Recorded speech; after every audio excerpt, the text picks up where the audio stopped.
back, everybody. We're Fox Weather, your Winter Storm HQ, and obviously we got some big problems you're talking about on the roads. We've got some heavy slick conditions with the snow on the ground. Upper Midwest getting pounded right now.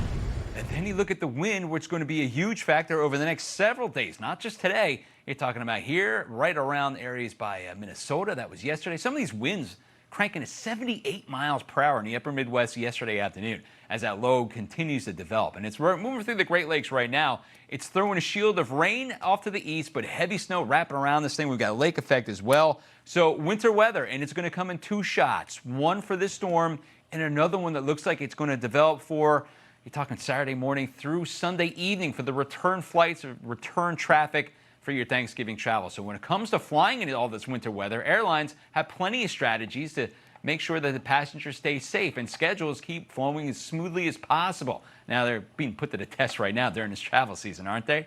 Here to talk about the process is Mike Morman. He's an experienced pilot and captain of a Boeing 747. Michael, thank you so much, sir, for being here. I appreciate it this afternoon. Hey, Bob, my pleasure. Thank you. All right, let's talk about it. I know you've been watching the radar. You're watching the winds out there in Chicago. What do you have to do to prepare to really fly into this stuff when you know that the winter weather is going to be out there? It's different than summertime traveling. Yeah, the biggest thing is whenever we look at an airport where we're going to have to de-ice, we look at the airport-specific conditions to be able to de-ice there. And de-icing, it's important. That's to get the contaminants off of the aircraft. And then anti-icing is where we actually put a gel on the aircraft. It's that green gel that you'll see on the wings to prevent the contaminants to sticking on the wings. And it blows off whenever we do the takeoff to be sure we're safe for flying. How long of a delay is that extra? Is it all depends on what the airport we're looking at?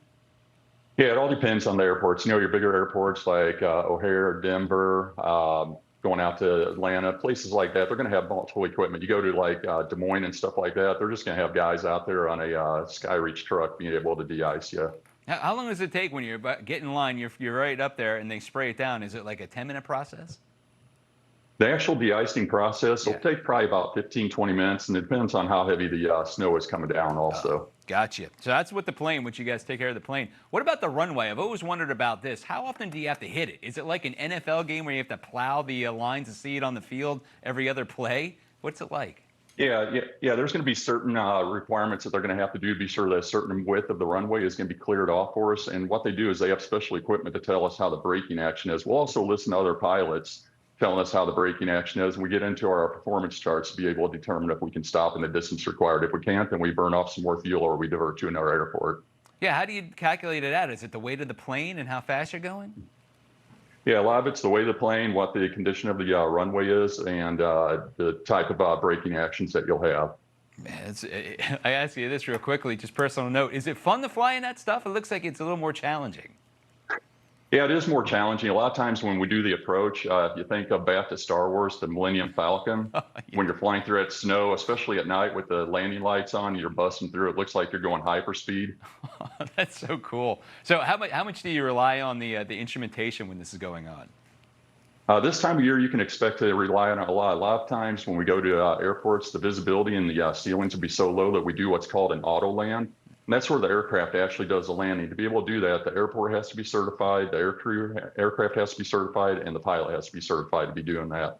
Oh, wow. So that's great. I'm looking at that picture right there. That's perfect weather. That's what you like to fly in for sure. So let's talk about what can the passengers do if they know that the airplane is going to be going in some snow? Is there anything they should do differently traveling in winter than they do in the summer?